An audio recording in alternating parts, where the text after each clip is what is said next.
ya. Setidaknya Longnya bakal buang flash kalau misalnya memang udah ada lemparan. Stack pasif shurikennya itu. Iya, itu dia. Makanya itu yang lumayan menarik sebenarnya dari Fang.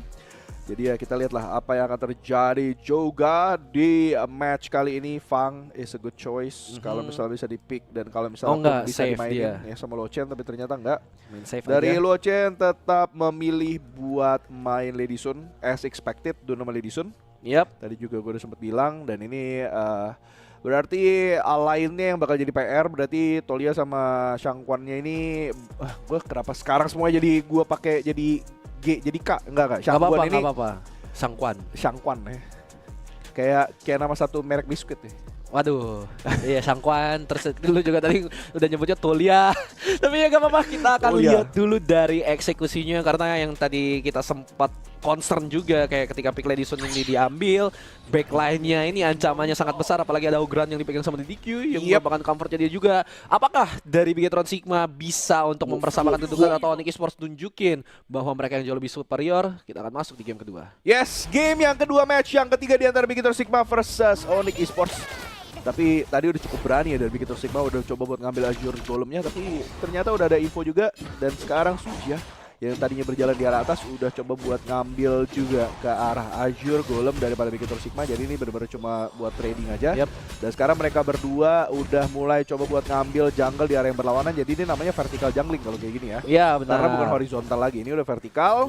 Karena berjalannya dari jungler musuh ke jungler kita sendiri. Jungler sendiri, benar. Dan tadi juga sebenarnya dari Bigetron Sigma mereka mau ngepanis kayak foreman commit yang dilakukan untuk vertical junglingnya Onyx Esports. Shangquan sendirian dari Alex di area bawah sayangnya memang masih sulit untuk nge-punish terutama di early. Dan kedua Farman dan Rom yang aslinya baru sekarang kembali ke tempatnya. Yes, udah jalan balik dan juga udah ada inisiasi yang bagus juga. Dia-dianya terpisah daripada Zaan. Kembali harus mundur, first blood didapatkan oleh player-player daripada Onyx Esports. Apakah sekarang Onyx Esports bisa menyusul sebagai satu tim yang benar-benar ke-revamp total setelah RRQ? Iya, karena satu punish ya lagi gak sempat bereaksi, bahkan dari Sigma gak sempat ngeluarin dari flashnya, burstnya terlalu besar. Dan ini bakal lecet parah dari tower tier 1 walaupun ini udah berhasil regroup. Tapi dari HP dari Zan juga bisa bilang gak baik-baik aja. Dia tadi mikirin untuk melakukan recall, tapi lihat adanya trapping yang dilakukan oleh Sport, bakal coba untuk nge-punish balik juga. Karena tentunya ngelihat dengan adanya wave break ini, masih stay juga dari Onyx Esports. Mereka nggak mau ketinggalan satu wave. Itu movement yang bagus banget ya. Coba keluar dari bush, abis itu masuk lagi. Jadi dari Bigetron tuh ngira kalau misalnya nggak ada orang itu di bush. It's a good move. It's a good micro move yang buat gue tuh semua orang bisa pelajari. Tapi ternyata masih ada ultimate shell juga. Sigma udah makan full ultimate shellnya. Apakah akan bisa dieksekusi oleh Luochen? Ternyata nggak, masih ada flash. Tapi masih ada follow up juga dari Shangquan. Coba buat terbang finishing stroke. Zaan masih punya yang namanya Infinite Fastness. Jadi pun harus nge-pop out itu semua. Walaupun begitu Falah masih belum punya Celestial Melody. Dan ini akan menjadi poin juga buat Bigetron Sigma to note kalau misalnya Shangquan-nya udah nggak punya yang namanya finishing stroke. Satu punish tadi akhirnya kayak flash yang nggak kepakai sama Sigma akhirnya keluar. Dan ini satu Blazing Brilliance yang sebenarnya dikeluarkan untuk melakukan clearing terhadap wave. Tapi poking dari Onyx Esports di early ini masih sulit untuk dibendung sama Bigetron Sigma, terutama ketika frontline mereka nantinya yang mungkin ngandelin Allen, ngandelin Ogran, bakal sulit banget. Yes, sekarang udah ada rotasi lagi dari Onyx Esports. Mereka nggak mau ketinggalan apa yang mereka udah dapetin di early ya. Jadi sekarang perbedaannya udah 1K karena udah dapetin gold juga. Tapi Daddy Q coba buat ngelawan dan dapetin Crimson Golem daripada Onyx Esports. Satu smite yang cukup on point karena Sujia tidak punya smite.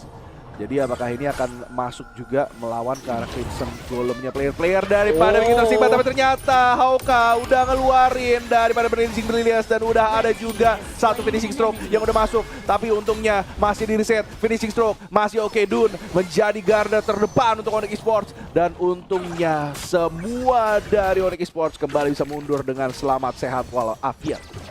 Agak sedikit desinkron dari Bigetron Sigma ketika dari Alex sendiri dia coba ngejar ke arah DDQ di saat yang lainnya fokus ke arah front line-nya sehingga damage outputnya nggak maksimal. Tapi untungnya dengan hanya reset Celestial Melody masih bisa finishing stroke yang kedua untuk repositioning untuk kembali. Sementara dari Tyrant ini akan coba diambil dan berhasil diamankan oleh DDQ. Tapi prolog team fight-nya posisi aman dari Haoka gagal untuk dimaximalize karena DDQ juga menjadi tumbang. Di area belakang coba repositioning, Infinite Passes dibuka hanya untuk regroup dengan 4 kawan lainnya. Damage output masih belum besar dari Onyx Esports, jadi harus puas dengan trading 1 tukar 1. Second finishing stroke masih ada, apakah akan diloncatin? Yes, bener aja, tapi Romain masih ada riding the win. Jadi Alex harus puas dengan 1 outer tower di arah mid lane.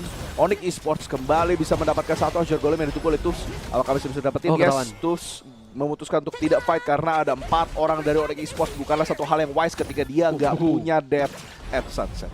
Ya, tadi juga outnya dari si Vala yang reveal posisi dari Tos, jadi Tos juga oke repositioning aja sendiri. Dan 1 Azure Golem, 1 tower di area mid tentunya bikin dari Alex ini viable untuk melakukan rotasi lebih banyak lagi. Sementara dari Begatron Sigma, mereka harus tone down terlebih dahulu mengingat 2 tower mereka hancur. Di area atas masih coba diproteksi habis-habisan mengingat sekarang harusnya ada kontes ke Overlord. Yes, tapi udah sisa dikit. Tadi ada Tyrant dapetin Begatron Sigma, jadi Onyx ini udah hal yang seharusnya terjadi karena mereka dapetin pressure map juga jauh lebih cepat.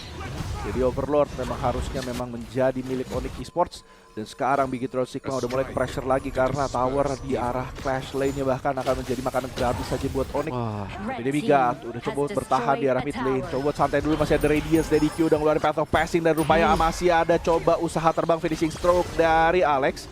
DDQ coba buat maju lagi, tapi udah ada reset yang membuat DDQ harus merespek reset finishing stroke yang diberikan kepada Alex daripada Falah.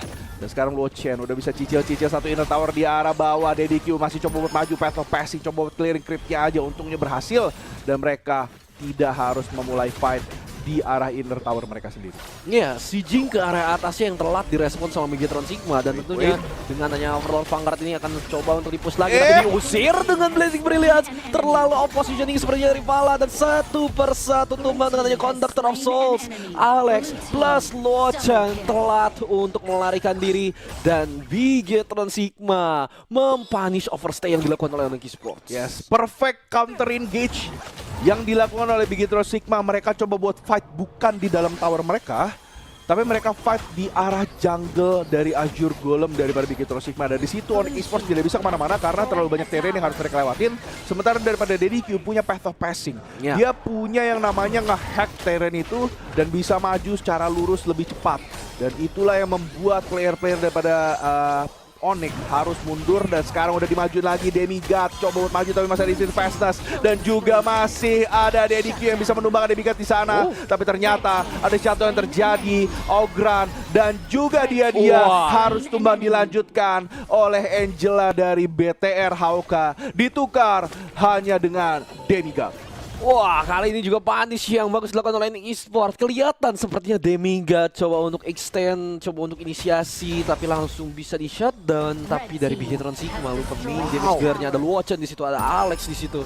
3 tumbang, bonus 1 tower. Sayangnya di area top memang wave-nya nggak maju. Padahal mereka bisa capitalize ini, coba mungkin maksa-maksa dengan rolling rate. Masih ada lagi rolling rate, sekali lagi auto attack dan ternyata cukup sehingga menyisakan 1 tower tier 2 di area bawah. Yes, 1 inner tower di arah farm lane. And it's fine buat Begatron Sigma, mereka bisa relain ini semua. Buat gue ini nggak masalah karena perbedaan gold juga nggak terlalu jauh dan warnya pun masih lumayan imbang. Jadi dengan kayak gini ini udah balik ke perbedaan gold masing-masing tim ya.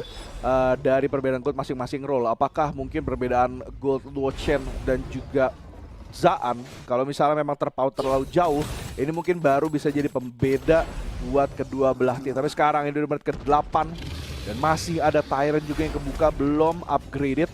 Tapi sekarang 5 player daripada Onyx udah mulai menunggu lagi dengan cara yang sama yang mereka lakukan di game yang pertama. Coba buat trapping di arah jungle merah daripada musuh. Dan ternyata itu hanyalah zoning untuk bisa mendapatkan Tyrant dengan begitu gratis. Inner tower bahkan sekarang di arah farm lane pun menjadi makanan gratis. Begatron Sigma tadi telat rotasi ya. Iya, karena tadi kelihatan dari Top sendiri dia seenggaknya mau ngeimbangin makronya, dia dapetin tower tier 1 di area atas. Tapi kayak oke ini bakal bisa overpush sama Onyx Esports. Dia tele ke bawah sehingga untuk mencegah adanya push yang dilakukan sama Onyx Esports. Yes. Tapi ya, Onyx pasti udah mencium lah bau-bau ada Crimson Golem daripada Bikitor Sigma karena tadi coba buat reset. Tapi sekarang tuh coba buat mundur, udah mulai di zoning lagi tuh, harus mulai berjalan mundur. Dipaksa buat ngeluarin Death as Sunset, suatu hal yang bagus. Death dan counter juga udah mulai. Terus turunnya ke arah yang salah dan itu dia. Finishing stroke yang sangat baik, Angela pun harus mundur dan sekarang masih ada finishing stroke yang begitu baik. Flaming Bomb-nya nggak kena karena lagi masa untargetable untuk Alex. Dan masih ada Lochan juga yang tadi terlalu maju untuknya masih punya smite. Masih punya flash, yang bisa membuat dirinya melarikan diri dari mara bahaya yang dia coba lakukan sendiri. Tapi sekarang Bikitor Sigma udah kehilangan 2 pemain, hanya tersisa 3.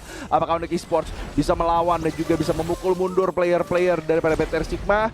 Bisa, tapi sekarang creepnya ini akan menjadi problem karena high ground defense dari Bikitor Sigma sebenarnya masih lumayan kuat. Jadi Q udah online, Tools udah online, Hauka udah online, Zaan sekarang udah online. Tapi dari Alex udah mulai coba buat dapetin lagi finishing stroke, dan apakah bisa dapat finishing stroke kedua? Bisa, tapi itu harus kembali tumbang. Warnya bahkan sekarang kembali dimenangkan oleh player-player daripada Onyx Esports karena duitnya di depan terlalu tebal. Suja di sana bisa menumbangkan Ogran, dan sekarang Zaan bahkan harus ditumbangkan, di trade oleh player-player daripada Onyx Esports. Gak dapat untung sama sekali Bikitor Sigma dan juga Onyx Esports. Sekarang Shangguanya terlalu OP, udah terbang lagi finishing stroke untuk kedua kalinya. Sigma coba buat diterbangkan, coba dihilangkan, tapi ternyata Limigat yang hilang. Walaupun begitu, kristal daripada BTR harus pun dimusnahkan oleh Onyx Esports untuk kedua kalinya di match kali ini. Sampai Zelta nggak nemuin momen untuk transisi